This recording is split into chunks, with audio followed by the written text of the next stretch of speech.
Une autre économie, bénéfique à tous les humains et aux vivants dont ils font partie, plutôt que dirigée vers le seul profit financier, est possible. Bicorp est un mouvement qui dessine un nouveau chemin pour le monde de l'entreprise, afin qu'elle repense son rôle dans notre société. Pour cette nouvelle saison, Villa France est allée à la rencontre des entreprises labellisées Bicorp qui ont mis en place des bonnes pratiques concrètes pour faire bouger les limites de leurs secteurs et de leurs métiers. Sur les grandes thématiques d'impact au cœur des nouveaux standards de la labellisation Bicorp, elles nous inspirent pour passer à l'action. Alors, prêt à découvrir leurs bonnes pratiques ?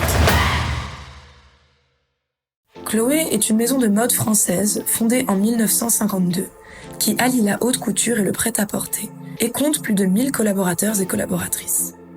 Reconnue société à mission et labellisée Bicorp depuis octobre 2021, Chloé se transforme aujourd'hui en profondeur pour une mode plus responsable, mettant l'engagement social et environnemental au centre de ses préoccupations. Bonjour, je suis Fabienne, je travaille au sein des départements Opérations et Sustainability chez Chloé. Aujourd'hui, je suis là pour vous présenter une bonne pratique chez Chloé pour contribuer à la préservation des droits humains.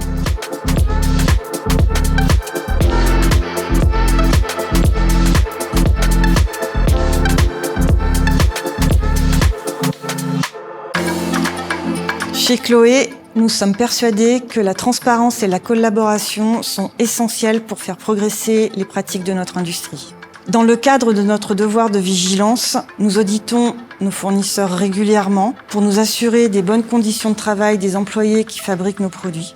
Et nous avons voulu aller plus loin en développant une nouvelle approche, l'approche SPNL, Social Profit and Loss.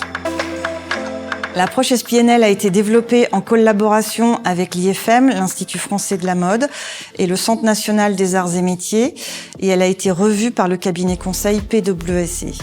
L'approche SPNL est un outil de gestion visant à intégrer les impacts sociaux positifs dans les rapports de performance et de comptabilité au même niveau que les critères de performance environnementale et financière. L'approche SPNL permet de mesurer, d'évaluer et de visualiser les impacts sociaux positifs d'une entité sur ses parties prenantes. Et elle permet également d'identifier les plans d'action en vue d'améliorer ses pratiques sociales. La méthodologie SPNL consiste à envoyer un questionnaire en ligne à un fournisseur. Une fois ce questionnaire complété, un rendez-vous est pris entre un auditeur et le fournisseur. Lors de ce rendez-vous, l'auditeur s'assurera auprès du fournisseur que les questions auront bien été comprises. Il s'assurera également de l'exactitude des données à travers différents documents que le fournisseur aura pu lui remettre. Cet outil reprend plusieurs indicateurs, 54 pour être plus précis, répartis en 7 catégories. L'égalité des genres, le salaire minimum vital, ce qu'on appelle le living wage, la diversité et inclusion, le bien-être au travail, la formation, l'impact sur les communautés locales et la qualité au travail. Pour chacun de ces indicateurs, nous avons défini une grille d'évaluation qui peut être spécifique au pays où se trouve le fournisseur. L'impact social positif du fournisseur sera ensuite évalué sur une échelle de 1 à 5.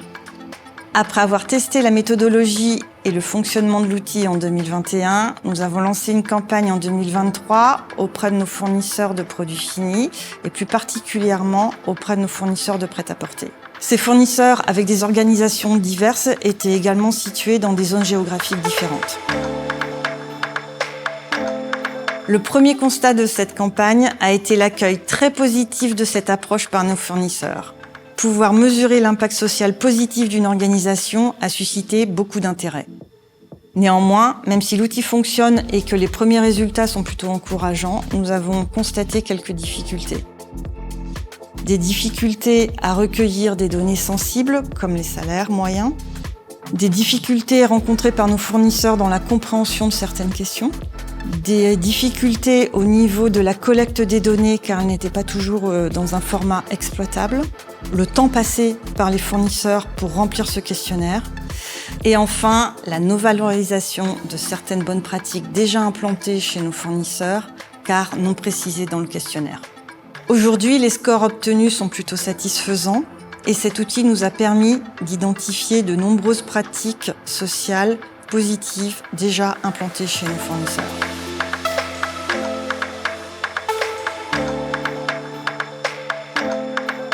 C'est lors de nos derniers séminaires sur notre stratégie RSE que nous avons déjà pu remercier nos fournisseurs d'avoir participé à ces campagnes SPNL. Et à cette occasion, nous avons pu échanger sur les scores obtenus ainsi que sur les différentes bonnes pratiques déjà implantées dans leur organisation. Aujourd'hui, nous travaillons à nouveau avec PwC pour identifier les pistes d'amélioration en vue de renforcer la robustesse de cet outil et pour qu'en 2024, nous puissions lancer une nouvelle campagne avec un outil plus pertinent et surtout adapté aux différentes organisations de nos fournisseurs.